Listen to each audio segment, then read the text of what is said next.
Bro, I ain't gonna lie, I still got Drake as one of the dominant rappers still to this day. Even though Kendrick Lamar killed that man in the span of 2 days. Oh my goodness. I feel like this was gonna happen. This was gonna happen regardless, honestly. As you get bigger in the rap game, it's gotta be people to come after you. It's gotta be people that come at your neck, especially if you Drake and how you move like Drake. When they get bigger in their career, bro, later in their career, they're gonna drop a surviving P Drizzy. We gonna see though, but today we are reacting to Drake continues to embarrass himself. It's more Drake. Oh my goodness. If you are new to the channel, make sure you subscribe. Thank you for 20,000 subscribers. I'm on the road for 30,000. 100K is on the way on, bro. I want to see what's else going on. Let's see, Drake. How else can you embarrass yourself, my nigga? Kendrick already. Let's get into the video. So the last couple of weeks have been tough for both Drake and his fans. After he decided to officially wave the white flag in his beef against Kendrick Lamar, he has still been somewhat active. What can you do? First, people saw him out in the Turks partying, which is hilarious considering this line from Meet the Grams. Of course, he also had the Twitter Riddler, considering this. Instead, he be in Turks paying for sex and popping perks. It's Drake. Line from Meet the Grams. Of course, he also had the Twitter Riddler and his cryptic messages that he shared, along with some of Drake's belongings he allegedly possessed. And yes, I know the journalist Christopher Alvarez now claims that Drake did no wrong that night, but the more I think about it, the stranger it sounds for Drake to want to hang out with this guy of all people at 3 AM in his hotel room, where Christopher claims that Drake played him some unheard beats. Not even songs, just beats. Which Drake doesn't even make beats. I don't know, the story is just not adding up to me. What? Okay. Drake a weirdo, bro. I'm not gonna lie, don't be shocked when they drop a surviving P Drizzy. Regardless, in an attempt to pop back out and silence the critics, Drake did come back with a feature on Sexy Red's new album, specifically on the song You My Everything. That was a good song. I like to say, in listening to her part of the song, I think Miss Red might have damaged my brain permanently. I mean, her performance here is just straight up garbage. Like, I like it because she was ghetto and authentic. If you from St. Louis, that was hard. But like, if you're from any other world, it's like, ew, what is this trash singing? It's like, y'all don't get it. It's okay. I understand. Talking about way worse than Soul Train. Oh, hell what no. is it? Fuck me for? Nah. Now in his feature, Drake attempts to silence the haters and to diffuse the ever-growing buzz around the first and greatest diss beat of all time, Metro Boomin's BBL Drizzy. Now here you get the same bullshit Drake that we've gotten over the last couple of years. But he's goated. Lazy lines about having sex, and bars about the tough guys in his entourage. Yeah. But this one's gotta be my favorite. Soon as this shit get resolved, I'll turn librarian for you. I'm booking that shit. That was ass. Why? It was basic. And here is where he tries to reclaim his status as the true BBL god. The BBL god is crazy. The record itself and saying, Me and the surgeon got history. I changed a lot of girls' lives for real. They need a new body that hit me. Hey, BBL Drizzy, they want a new body. They asked me for it. The last one, Jung, he did it for free because I sent so many past ones for him. So here Drake is saying, yes, I am indeed the BBL god, because yes, I've likely spent millions of dollars getting various surgeries for various women. I like how he flipped that. At this point, Drake is looking at these chicks like Build-A-Bitch, apparently. In this way, I guess Drake tries to divert the joke on himself into a W. All I know is that stupid BBL Drizzy hook has lived rent-free in my head for weeks. And the fact that people were dissing him in 1,000 different languages was just hilarious. I ain't see that.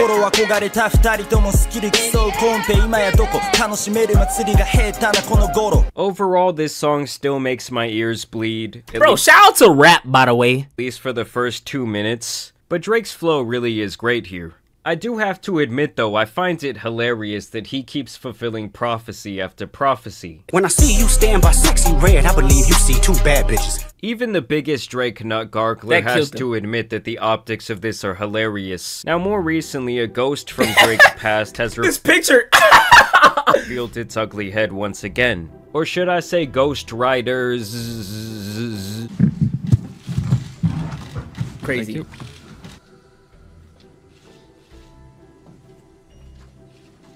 But if he still got Ghost Riders at this point in his career... Back in 2015, Drake would famously destroy the then very respected Meek Mill in a rap battle. Nah, Meek Mill, I don't know. Him and P. Diddy, bro, that audio, bro. took down the dude from the streets who was known for getting hyped on the mic, releasing Charged Up and then the hit record back to back in the matter of a week. Drake crushed any chance that Meek might have had by hitting him in his most vulnerable spot. I remember back then I had just left off to college, and when I heard back to back playing at house parties and on the radio, I said, holy shit, this guy Meek is cooked. He tried to come back. I tried to hype up his responses to my friends, but it did not matter. Everything about Back to Back was perfectly strategized. Even the artwork for the song directly referencing the walk-off home run in Game 6 of the 1993 World Series hit by Joe Carter was so well planned. For those of you that don't know, that home run propelled the Blue Jays to back-to-back championships. Drake had entire crowds of people saying lines like, Trigger fingers, trigger fingers. Yeah, shout out all my boss bitches, sucking niggas. You love it and you gotta get a world tour. alluding to Meek's then relationship with a much bigger entertainer than himself, Nicki Minaj. At the time, his status as her boyfriend was eclipsing his status as a rapper. Don't get me wrong, he was still dropping good music, but he was becoming more known for being Nicki's boyfriend, more than he was for being Meek Mill. I wouldn't even care! I'm f***ing Nicki Minaj, nigga!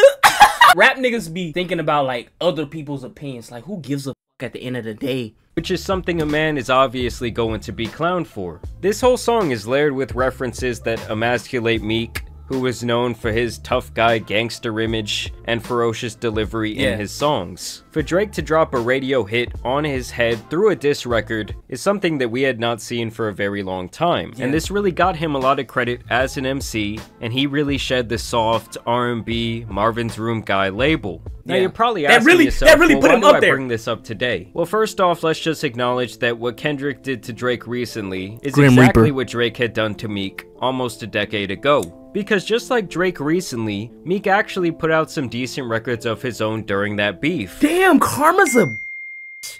Karma's a bitch. Kendrick made a hit, radio dance hit diss track, same way. Oh, that's crazy, Drake. Karma's a bitch.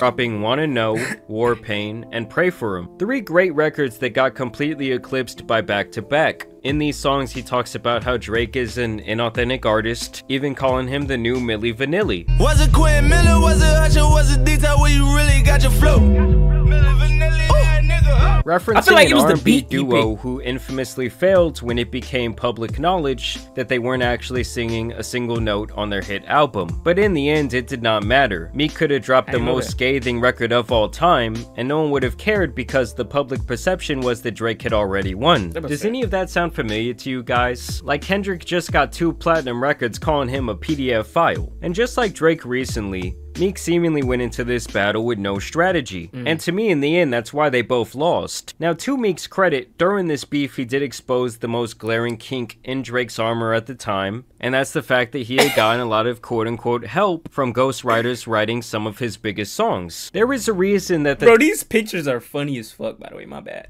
Term OVO sweatshop was coined at this time, as people began to speculate that Drake would use his record label as a guise to bring in talent, suck them dry for inspiration and ideas, and essentially sign his name on the top of their homework. He did, my nigga. I love McConaughey wrong than they were before they met him. You're not an artist anymore, little guy. You make my hits now, pussy. Meek Mill called him out on record to give Quentin Miller his due credit for his work on If You're Reading This Is Too Late. I just wanna know if you ain't right there running through the 6 shit. Tell us who the folks quit running through the 6 with. If he chooses a different beat.